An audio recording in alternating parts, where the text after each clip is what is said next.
में दुश्मन की 18 गोलियां लगी थी। बताएंगे इसके बारे में आगे हम आपको, लेकिन आज जो तमाम कार्यक्रम कारगिल विजय दिवस की याद में होना है, पहले उसकी जानकारी आपको देते हैं। देखिए, लखनऊ में कारगिल विजय दिवस की 25वीं वर्षगांठ के मौके पर शहीद स्मृतिका वाटिका जाकर मुख्यमंत्री योगी आदित्यनाथ ने जवानों को श्रद्धांजलि दी।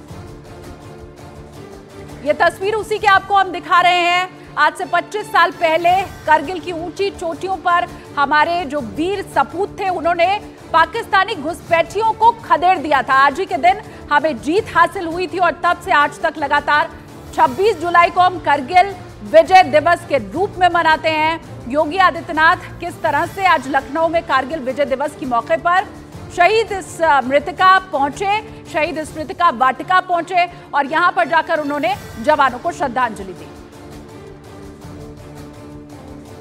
ये दो तस्वीरें आपके सामने है। लखनऊ की ये तस्वीर आपको हम दिखा रहे हैं जहां मुख्यमंत्री योगी आदित्यनाथ कारगिल विजय दिवस की आज 25वीं वर्षगांठ के मौके पर शहीद स्मृतिका वाटिका पहुंचे। उसी की तस्वीर ये आपके सामने है जहां जाकर मुख्यमंत्री योगी आदित्यनाथ ने जवानों को श्रद्धांजलि दी। सुबह सवेरे उनका एक कार्यक्रम, इसके अलावा भी बीजेपी के जितने बड़े लीडर्स हैं, उन्होंने शहीदों के सम्मान में अपनी भावनाओं को ट्विटर के जरिए आज व्यक्त किया। मुख्यमंत्री योगी आदित्यनाथ ने किस तरह से जवानों को श्रद्धांजलि दी, वो तस्वीर भी आपके सामने है।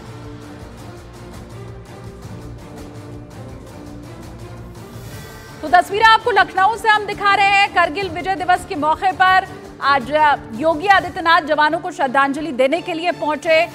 तो ये जो दौरा रहा, ये योगी आदित्यनाथ का रहा। वहीं प्रधानमंत्री नरेंद्र मोदी कारगिल युद्ध स्मारक आज से कुछ ही वक्त में पहुंचेंगे।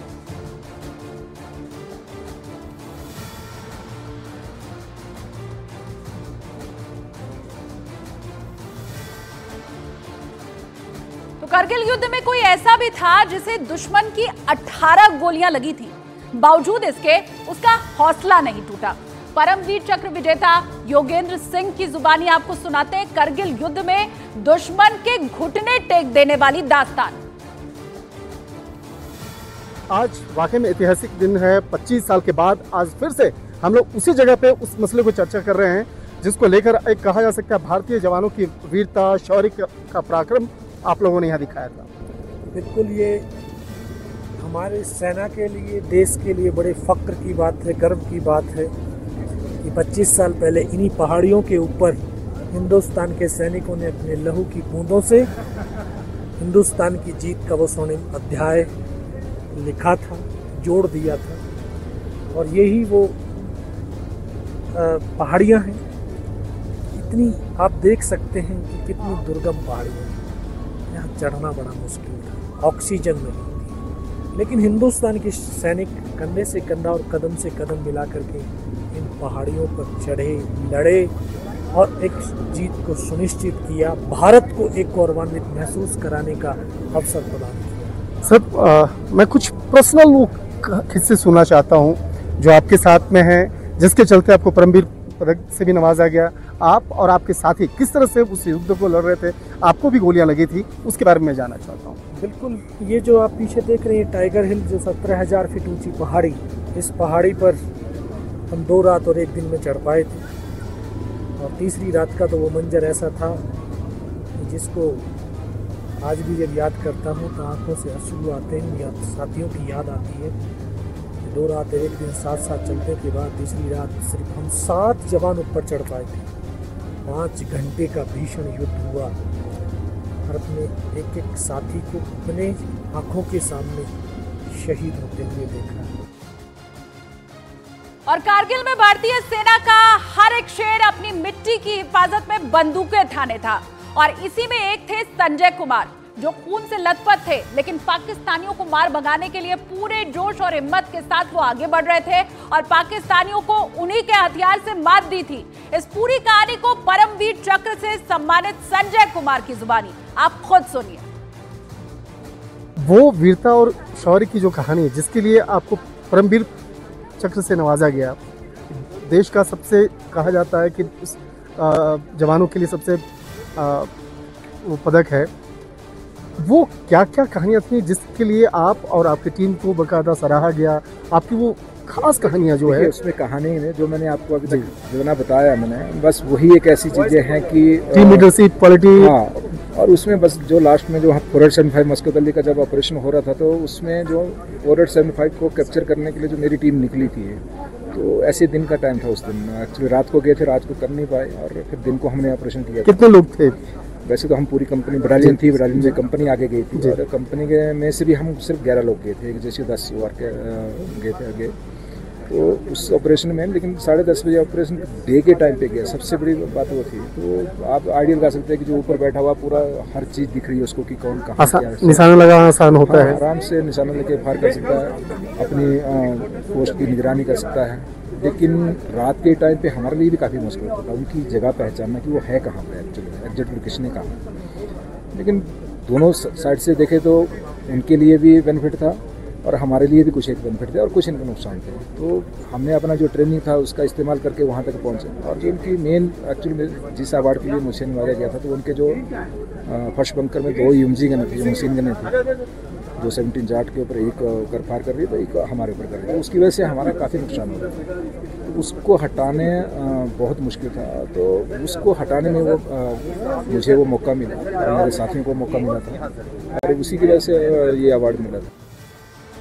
और वहीं लेह और श्रीनगर को जोड़ने के लिए ऑल वेदर टनल भी बनाई जा रही है। इस टनल के बनने से सफर में लगने वाला समय 3 घंटे से कम होकर महज 15 मिनट का रह जाएगा।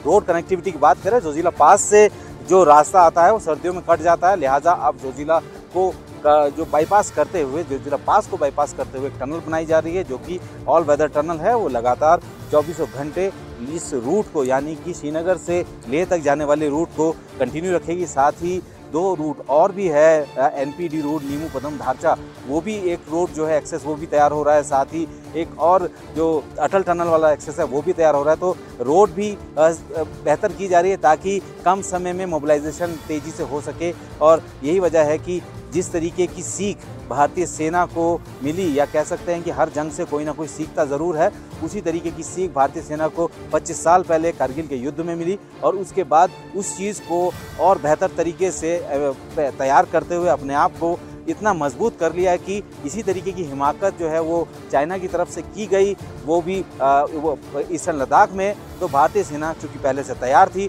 तो जिस तरीके का रुख भारतीय सेना का रहा वो सीधे तौर पर चाइना के लिए एक बहुत शॉकिंग था। और यही वजह है कि चाइना को बातचीत की मेज़ पर आना पड़ा, घुटनों के पर बैठना पड़ा और उसके बाद जो है अब वो भारत की हाई ऑल्टीट्यूड वॉरफेयर की जो क्षमता है उसका भी लोहा मानने लगा।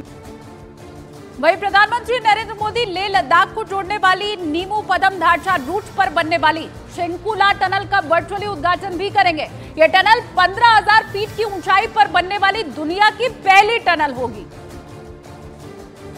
2 और ऐसे, क्योंकि हम लोगों ने देखा 2020 में जिस तरीके से चीन और भारत के बीच विवाद शुरू हुआ पूर्वी लद्दाख में, उसके बाद मोबिलाइजेशन बहुत तेज़ी से किया गया और वो इस वजह से हुआ क्योंकि पिछले 25 साल में हम लोगों ने बहुत कुछ सीखा, हाई ऑल्टीट्यूड वॉरफेयर में भी। और यही वजह है कि हम लोगों ने जिस तरीके की सीखा उसमें हमने कोशिश की कि लद्दाख को कई अलग अलग जगह से जोड़ा जा सके। और एक सबसे इम्पॉर्टेंट है नीमू पदम धारचा जो एक्सेस है, जो कि हिमाचल से सीधा जोड़ता है लेह को, यानी कि नीमू पे जाके रुकेगा। वहाँ पे एक बड़ा पास है जिसका नाम है सिंकुला। वो सिंकुला पास एक ऐसा पास है जहाँ बहुत जो स्नो लाइन है बहुत नीचे है, भयंकर बर्फबारी वहाँ होती है और उसके साथ ही वहाँ एवलांच बहुत ज़्यादा आते हैं। तकरीबन 2 दर्जन से ज़्यादा स्पॉट ऐसे हैं जहाँ पे कि एवलांच आते हैं, जिसकी वजह से उस पूरे पैच को, उस रूट को ठीक तरीके से प्रिपेयर नहीं किया जा सका। तो अब एक उस पास पर एक जो टनल है वो तैयार की जा रही है। तकरीबन 4.5 किलोमीटर की टनल है लंबी और प्रधानमंत्री नरेंद्र मोदी वीडियो कॉन्फ्रेंसिंग के जरिए उसका पहला ब्लास्ट करेंगे। यानी कि अब भारत में वो तकनीक है जो कि 15,000 से ज़्यादा फीट की ऊंचाई पर कोई टनल को बनाना हो तो विदेशी मदद की ज़रूरत नहीं है। वो भारतीय जो आर्किटेक्चर है या भारतीय इंजीनियरिंग है उसका एक नमूना है कि वो इस हाइट पे भी बना सकते हैं। तो अब जब ये टनल बन के तैयार हो जाएगी तो उसके बाद जो लद्दाख को जोड़ने वाली जो अगर हम लोग बात करें बाकी देश के हिस्सों से जोड़ने के लिए जो अभी तक सिर्फ 2 ही रोड होते थे, एक हिमाचल से लेकर लेह तक जोड़ती थी और दूसरा ये कारगिल वाला जो पैच है जो कि NH1 अल्फा जिसको कहा जाता है, ये 2 रूट हुआ करते थे। अब दोनों में, क्योंकि एक में जो अटल टनल बनाई जा चुकी है जो कि अब वो आसानी से वहाँ से मूवमेंट होता है, और अब एक टनल यहाँ पे भी बन के तैयार हो चुकी है, तो अब एक और जो तीसरा जो रोड है वो अब मिल जाएगा। उससे सेना की मूवमेंट 24 घंटे 12 महीने चलेगी।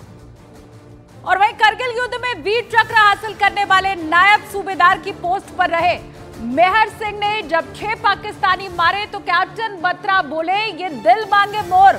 उस टाइगर हिल्स के ग्राउंड जीरो से आपको सुनाते हैं उस दिन की पूरी कहानी उसी वीर जवान की जुबानी। मैं सबसे पहले जानना चाहता हूं आप कहां के रहने वाले हो, और जिस तरह से इस युद्ध की अगर बात करें तो बहुत सारी कहानियां आप में छुपी हुई है।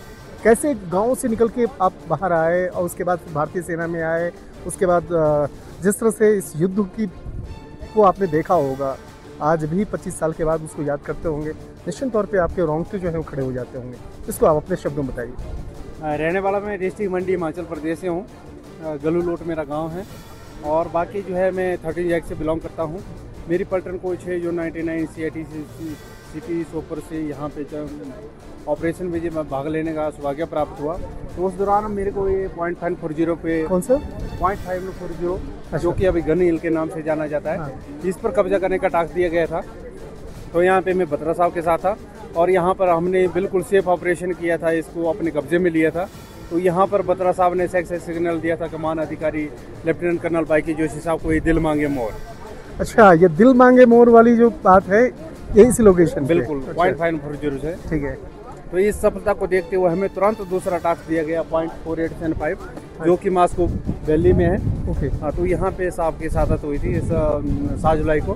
तो साहब को मनोप्रांत जो है परमवीर की तरह से नवाजा गया था बत्रा साहब को। उसके बाद फिर हमारा खून खोल गया और हमने तुरंत जो है दुश्मन की एंड से एंड बजाने का निर्णय ले लिया और लाइजेरिया को अपने कब्जे में लिया।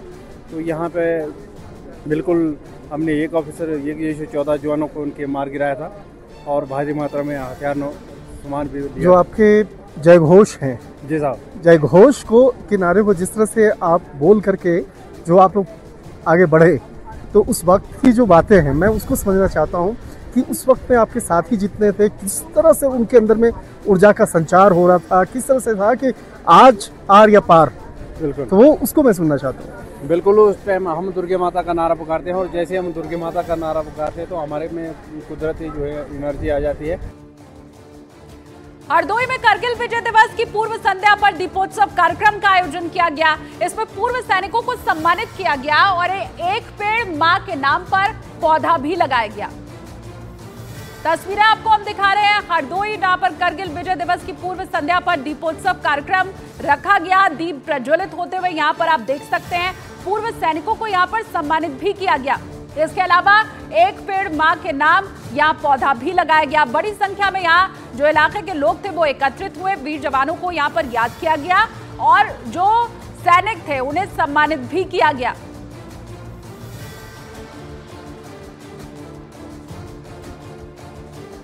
तो तस्वीर उत्तर प्रदेश के हरदोई की हम आपको दिखा रहे हैं। ऐसे ही कार्यक्रम देश के अलग अलग जिलों में, अलग अलग शहरों में आयोजित किया गया है, जहां जो करगिल विजय दिवस है उसके ऊपर कार्यक्रमों का आयोजन किया जा रहा है। और पूर्व संध्या के ऊपर किस तरह से दीपोत्सव का कार्यक्रम रखा गया था वो तस्वीर भी आपके सामने है। यहाँ बड़ी संख्या में लोगों ने एकत्रित होकर वीर सपूतों को याद किया।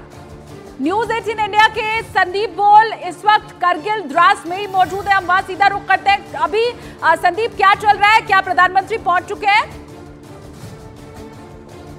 देखिए,